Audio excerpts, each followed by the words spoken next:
تو اپنے پیسے بڑھا دیتا ہے. نفع تو نقد میں بھی تھا، جب ادھار دیتا ہے تو پیسے اور بڑھا دیتا ہے. تو یہ پیسے حقیقت میں اس قرض کے عوض میں ہوتے ہیں جو کچھ عرصے کے لیے خریدنے والا ادھار کے طور پر چیز لے رہا ہوتا، اور یہ ظلم ہے. اس لیے کہ جتنا عرصہ میرا پیسہ باؤنڈ رہے گا، میں نے اس کے عوض میں کچھ زیادہ پیسے کلیکشن کر لی ہے اس سے، تو یہ چیز کی قیمت نہیں ہے، یہ اس کو مہلت دینے کی قیمت ہے، اور اسی کا نام سود ہے. ہمارا اسلام، یاد رکھیں، بیچنے میں، خریدنے میں، تقاضا کرنے میں اچھے رویے کو، اچھی گفتگو اور اچھی بات کو، نبی علیہ السلام نے فرمایا اللہ اس کو بخش دے، اللہ اس پر رحم کرے، جو لینے میں بھی اچھا ہے، دینے میں بھی اچھا ہے، تقاضا کرنے میں بھی اچھا ہے.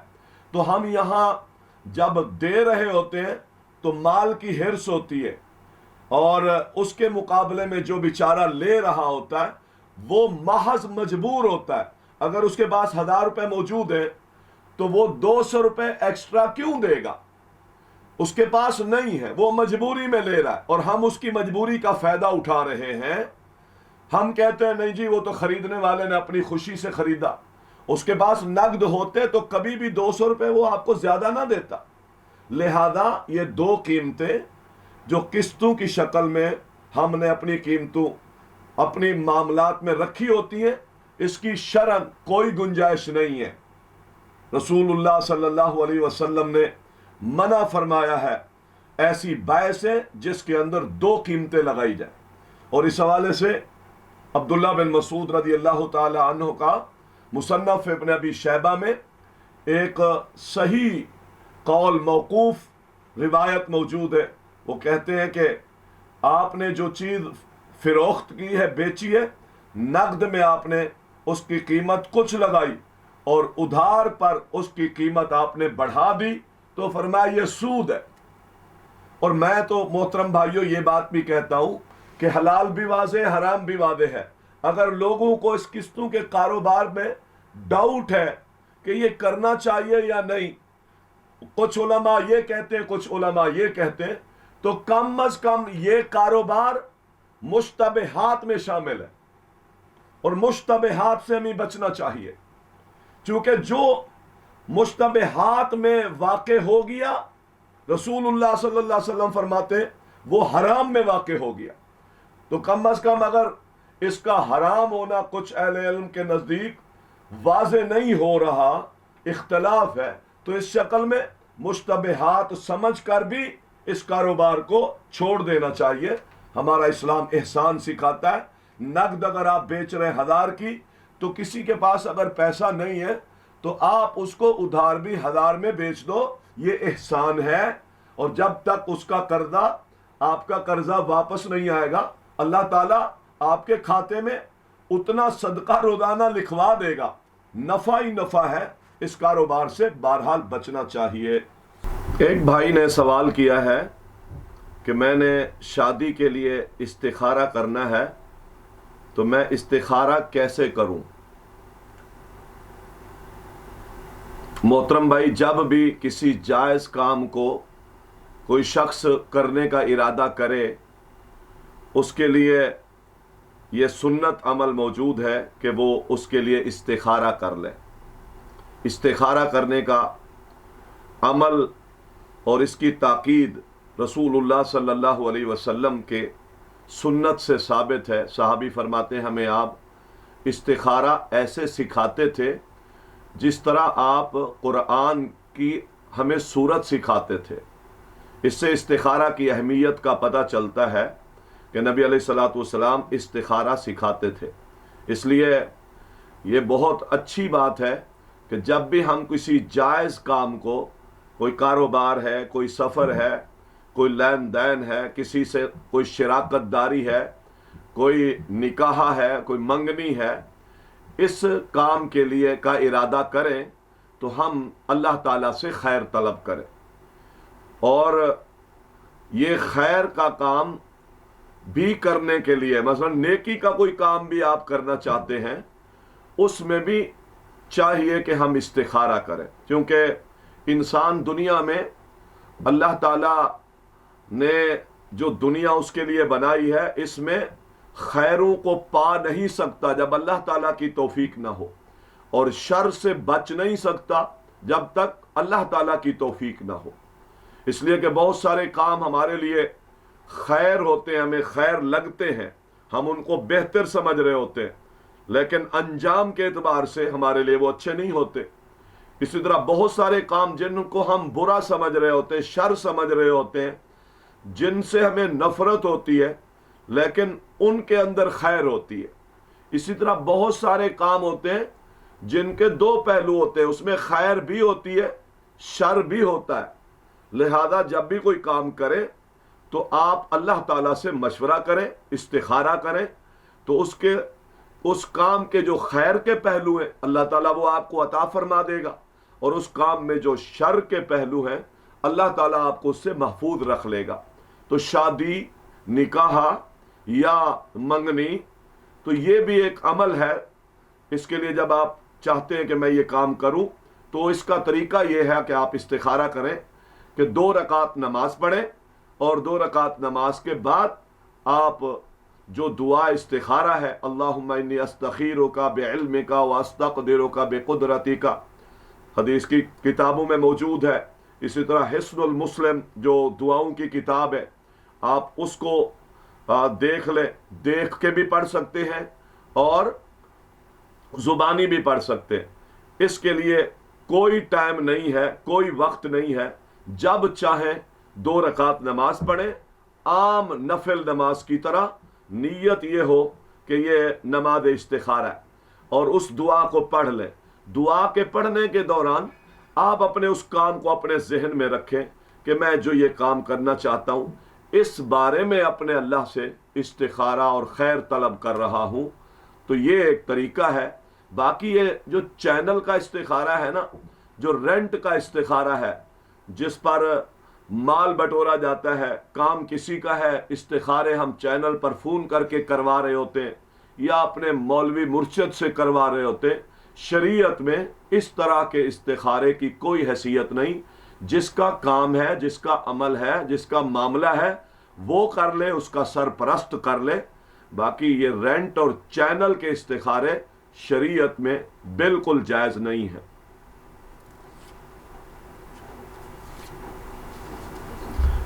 ایک بھائی نے سوال کیا ہے کہ میں نے ایک بھائی کو، اپنے دوست کو قرض دیا ہے، 1 سال ہو گیا ہے اور وہ قرض لوٹا نہیں سکتا، اب کیا میرے اوپر جو زکوٰۃ ہے تو میں اپنی زکوٰۃ میں اس قرض کو کٹوا سکتا ہوں؟ یعنی اس اپنی زکوٰۃ بھی ادا ہو جائے اور قرض اس کا معاف کر دوں؟ یہ سوال کیا ہے بھائی نے۔ دیا ہوا قرض زکوٰۃ کے طور پر اسی بندے کو دے دینا، یہ ایک سوال ہے۔ محترم بھائیو، زکوٰۃ یہ اللہ تعالیٰ نے فرض کی ہے، اسلام کا رکن ہے، کتاب و سنت کے نصوص سے زکوٰۃ کی فرضیت ہے۔ اس کا جو شخص ادا نہیں کرتا اس کے لیے وعید ہے، عذاب ہے۔ جو اس کا انکار کرتا ہے اس کا اسلام سے کوئی تعلق نہیں۔ لہذا اللہ تعالیٰ نے زکوٰۃ کو فرض کیا ہے تو یہ اللہ کا حق ہے۔ تو اللہ تعالیٰ کا جو حق ہے وہ اللہ تعالیٰ سے پوچھ کے دینا پڑے گا کہ کس کو دینا ہے اور کس کو نہیں دینا۔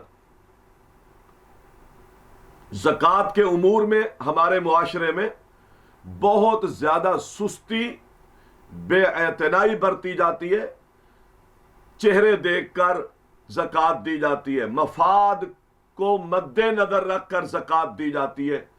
اگلا مستحق ہوتا ہے یا نہیں ہوتا، ہمارا ایک تعلق، واسطہ اور معاملہ اس سے بہتر جڑا ہوا ہوتا ہے، ہم زکوٰۃ کی مد میں بھائی اللہ کا مال ہے، اللہ سے پوچھ کے دو، اپنی زکوٰۃوں کو ضائع نہ کرو۔ ہمارے معاشرے میں کیا ہوتا ہے، زکوٰۃ بعض دفعہ ہم ٹٹولتے نہیں ہیں کہ زکوٰۃ کے مستحق کون لوگ ہیں، گھر میں آنے والی ماسیوں کو زکوٰۃ دے دیتے، اس ماسی پر کون سا نان نفقے کی ذمہ داریاں ہیں؟ تو یہ اللہ کا مال ہے، اگر اس کو صحیح جگہ پر نہیں دیا یہ ادا نہیں ہوگی۔ لہذا بالکل تحقیق کر کے پتہ چلا کہ جو زکوٰۃ کے مصارف ہیں وہاں زکوٰۃ کو خرچ کرنا چاہیے۔ اور زکوٰۃ کے مصارف اللہ تعالیٰ نے سورۃ توبہ میں آیت نمبر 60 میں 60 کے اندر اللہ تعالیٰ نے یہ مصارف زکوٰۃ بیان کیے ہیں۔ لہذا انہی لوگوں کو زکوٰۃ دی جائے جن کو رب نے کہا۔ سوال یہ رہا کہ جس کو میں نے قرضہ دیا ہے وہ قرضہ زکوٰۃ میں اس کو چھوڑ دوں؟ یہ بالکل نہیں ہے، یہ آپ کا قرضہ ہے، واپس نہیں ملتا۔ قرضے کے متعلق شریعت نے 2 باتیں کہی ہے، یا تو مہلت دو، جتنی دیر نہیں دیتا مہلت دے، اللہ تعالیٰ اتنا عرصہ آپ کے لیے صدقہ لکھ دے گا۔ اگر وہ نہیں دے پاتا تو اگلا مرحلہ یہ ہے کہ اس کو معاف کریں۔ یہ کہاں کہا شریعت نے کہ اس کو زکوٰۃ میں کٹوا دو؟ آپ نے اللہ کا قرضہ دینا ہے، اس نے آپ کا قرضہ دینا ہے۔ آپ اللہ کا قرضہ اپنا ادا کرو گے، قرضے میں زکوٰۃ نہیں کٹے گی۔ جو پیسہ مر رہا ہے، جو پیسہ ڈوب رہا ہے، جو پیسہ ملنے کی امیدیں نہیں ہیں، ہم اس کو زکوٰۃوں میں کٹواتے رہیں، یہ شریعت میں اس کی محترم بھائی کوئی گنجائش نہیں ہے۔ آپ اپنے پاس پائے جانے والے نصاب کا باقاعدہ حساب کریں اور اس کا الگ سے زکوٰۃ ادا کریں ان لوگوں کو جن کے بارے میں اللہ تعالیٰ نے بات بیان کی ہے، جن کو اللہ تعالیٰ نے مستحق قرار دیا ہے۔ زکوٰۃ مسکینوں کو دیں، فقیروں کو دیں، تالیف قلبی کے لیے دیں، اسی طرح آپ عمال کو زکوٰۃ دیں، اللہ کے رستے میں جہاد فی سبیل اللہ میں زکوٰۃ دیں۔ تو یہ زکوٰۃ کے مصارف ہیں، یہ مصرف نہیں ہے کہ کسی کا قرض نہیں اتر رہا تو اس کو آپ زکوٰۃ کے مد میں قرض وہ آپ معاف کر دیں۔ اس کی کوئی گنجائش مجھے تو نہیں نظر آتی، اللہ تعالیٰ بہتر جانتا ہے۔ وما توفیقی الا باللہ۔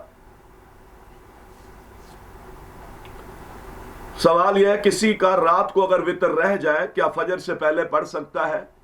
وتر محترم بھائیوں سنت مؤکدہ ہے۔ نبی علیہ الصلوۃ والسلام نے سفر میں حضر میں اس کو نہیں چھوڑا۔ نبی علیہ الصلوۃ والسلام نے اس کی تاکید بھی فرمائی ہے۔ اگر رات کو وتر رہ جائے، نہ پڑھ سکیں، سو گئے، بھول گئے، تو فجر سے پہلے، فجر کے بعد جب بھی یہ وقت ملے اس وتر کو ادا کر دینا چاہیے۔ البتہ رسول اللہ صلی اللہ علیہ وسلم کی ایک حدیث ہے کہ آپ کے جس رات وتر کی نماز اور تہجد کی نماز رہ گئی، آپ نے دن میں 11 رکعت کی بجائے 12 رکعت نماز ادا کی۔ تو بعض اہل علم کہتے ہیں کہ وتر اگر آپ کو بھول گیا ہے تو اس کی قضا یہ ہے کہ دن میں ادا کریں تو 1 رکعت کی بجائے 2 رکعت پڑھ لیں۔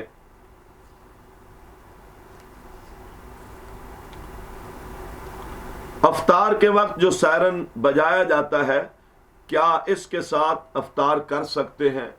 محترم بھائیو یہ ایک ہماری بد نصیبی ہے کہ جو سنت ہے وہ ہم سے بھلوا دی گئی ہے، وہ چھڑوا دی گئی ہے، اور جو چیزیں مسنون نہیں ہیں اس کو ہمارے اوپر لاگو کر دیا گیا ہے۔ سنت تو یہ ہے کہ اذان ہو، سورج غائب ہوتے ہی مغرب کی اذان کا وقت ہوتا ہے تو ہمیں اذان پر روزہ کھولنا چاہیے، لیکن ہمارے ہاں سائرن بجائے جاتے ہیں، عجیب عجیب قسم کی آواز کے ساتھ روزے رکھوائے بھی جاتے ہیں، روزے کھلوائے بھی جاتے ہیں۔ یہ اگر واقعی اس حوالے سے اس کا آپ کے روزے کے ساتھ تعلق نہیں ہے، آپ کے روزے کا تعلق غروب آفتاب سے ہے۔ غروب آفتاب ہو گیا ہے، وہاں اگر آپ ایسی جگہ پر ہیں جہاں سائرن بھی نہیں ہے، ایسی جگہ پر ہیں جہاں اذان بھی نہیں ہوتی، تو آپ نے صرف یہ دیکھنا ہے کہ سورج غروب ہو چکا ہے اور وقت ہو چکا ہے افطاری کا، تو آپ افطار کر دیں۔